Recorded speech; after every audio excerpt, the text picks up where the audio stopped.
Everyone, हम राज्य व्यवस्था से बनाए गए एमसीक्यू को देख रहे थे, उसकी सीरीज चला रहे थे। तो चलिए आगे देखते हैं। परमादेश के बारे में बताया जा रहा है किसके विरुद्ध नहीं निकाला जा सकता। भारत के राष्ट्रपति, राज्यों के राज्यपाल, उच्च न्यायालय के मुख्य न्यायाधीश जो न्यायिक क्षमता में कार्यरत हों, तो इस तीनों के खिलाफ हम नहीं निकाल सकते। यह रेट केवल सार्वजनिक अधिकारियों के लिए जारी किया जाता है। अब आपको इस पर विचार करना है और बताना है कि कौन सा कथन सत्य है। बंधुआ मजदूर अधिनियम 1976 भारतीय संविधान के अनुच्छेद 23 में है। 35 क्या कहता है कि संसद एवं राज्य के विधान मंडलों को यह शक्ति प्रदान करता है कि वह मानव दुर्व्यवहार एवं बलात्श्रम को रोकने के लिए विधि बनाए। तो इसमें से ये पहला वाला तो सही है, लेकिन अनुच्छेद जो 35 केवल संसद को यह अधिकार है। अनुच्छेद 23 के अंतर्गत क्या क्या कानून बनाया गया है। बंधुआ मजदूरी अधिनियम 1976, न्यूनतम मजदूरी अधिनियम 1948, ठेका श्रमिक अधिनियम 1970, समान पारिश्रमिक अधिनियम 1976, अनैतिक दुर्व्यापार अधिनियम 1956। इस अधिनियम को मूलतः स्त्री एवं बालिका अनैतिक व्यापार दमन संशोधन 1956 के रूप में जाना जाता है। अनुच्छेद 23 के बारे में आपको विचार करना है, बताना है कि इसके अंतर्गत क्या नहीं रखा गया है। तो इसके अंतर्गत बाल श्रम अधिनियम 1986 नहीं रखा गया है और निषेध नहीं है। इसका संबंध अनुच्छेद 24 में है जो कारखाने से संबंधित है। तो peoples union of democratic rights बनाम भारत संघ 1982, जिसे एशियाई खेल मामले 1982 के नाम से भी जाना जाता है, मामले में क्या कहा गया कि बल को शारीरिक बल या विधिक बल के साथ साथ आर्थिक परिस्थितियों के कारण उत्पन्न बल को शामिल किया गया। बंधुआ मुक्ति मोर्चा बनाम भारत संघ 1983 का संबंध भी संविधान के इसी अनुच्छेद से है।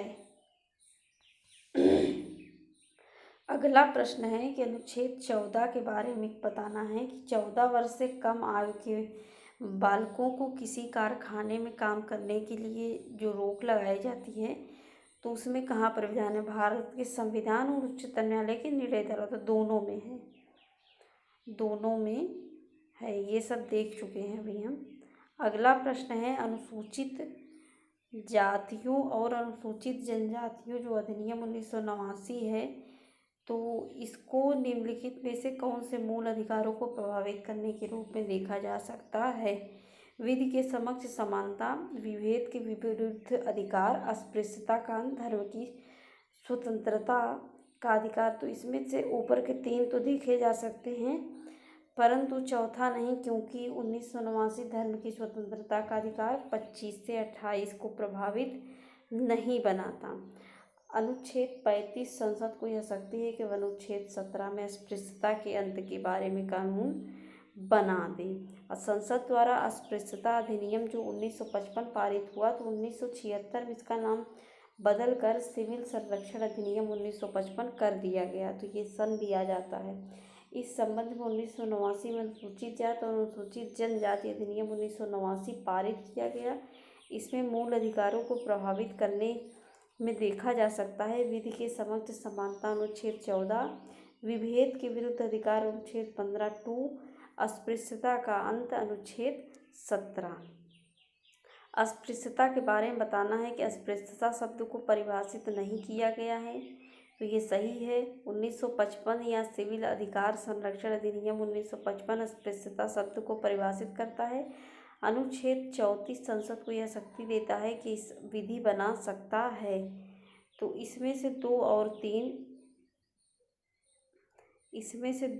3 तो नहीं सही है, क्योंकि न तो भारत के संविधान में अस्पृश्यता शब्द है, न ही किसी कानून में इसे परिभाषित किया गया है। अनुच्छेद 35 यह अधिकार जरूर देता है कि अस्पृश्यता के अंत में सम्मत विधि बना सकता है।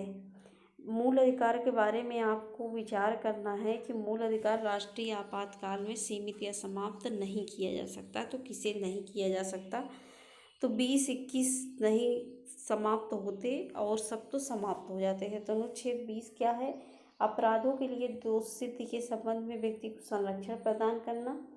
और व्यक्ति एवं दैहिक स्वतंत्रता अनुच्छेद 21, ब्रिटिश नागरिक दावा नहीं कर सकते, तो इसको हम पहले भी दे चुके हैं कि 15, 16, 19, 29, 30 गैर नागरिकों को प्राप्त नहीं है। 14 क्या है, विधि के समक्ष समता, जीवन का अधिकार।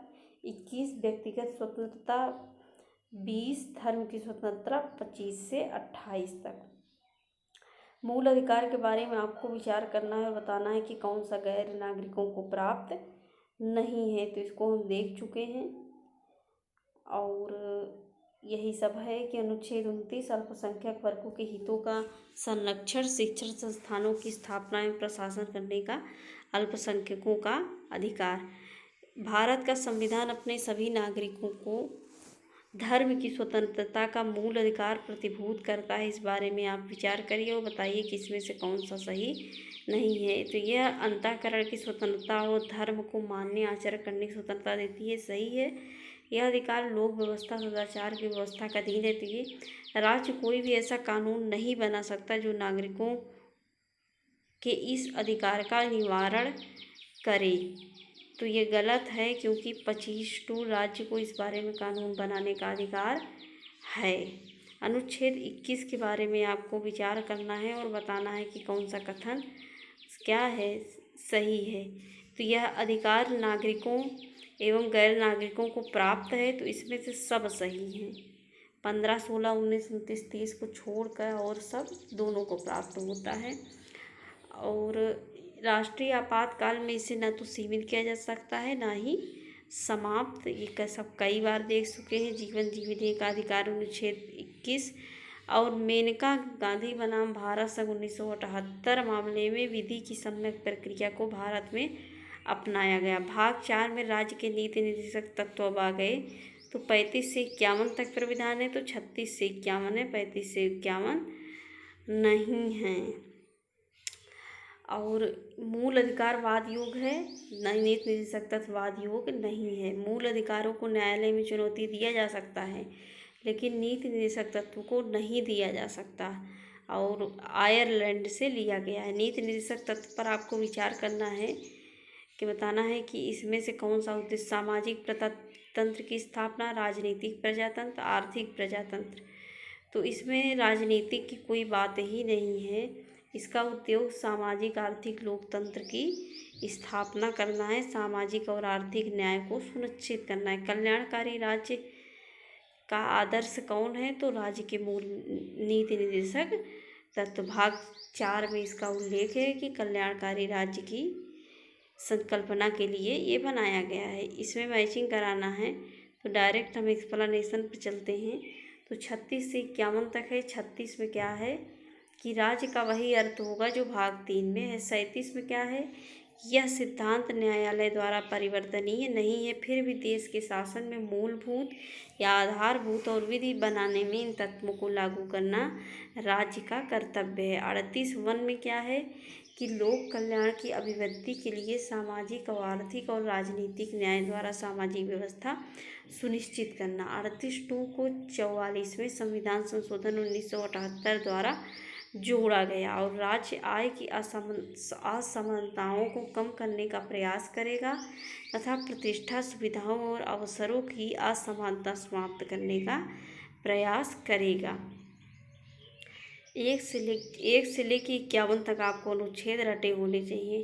प्रतिष्ठित राज्य के नीति निर्देशक तत्व में आपको ये बताना है कि विचार करना है कि कौन सा राज्य के नीति निर्देशक तत्व में गांधीवादी प्रतिबिंब बनाता है। तो हम गांधीवादी क्या है, समाजवादी क्या है और उदार बौद्धिक सिद्धांत क्या है, 3 भागों में बटा है ना, तो वो पता होना चाहिए। तो गांधीवादी क्या है, 40 ग्राम पंचायत, 43 ग्रामीण उद्योगों कुटीर उद्योग, 43 सहकारी समितियों के स्वैच्छिक गठन, स्वायत्त संचालन, लोकतांत्रिक नियंत्रण।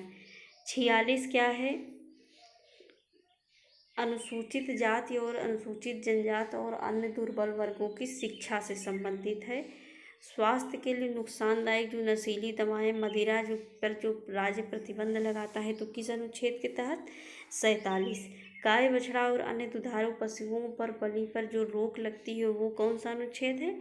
48। तो ये रहा गांधीवादी। इसमें से बताना है कि नीति निर्देशक तत्वों को संविधान संशोधन के द्वारा जोड़ा गया है।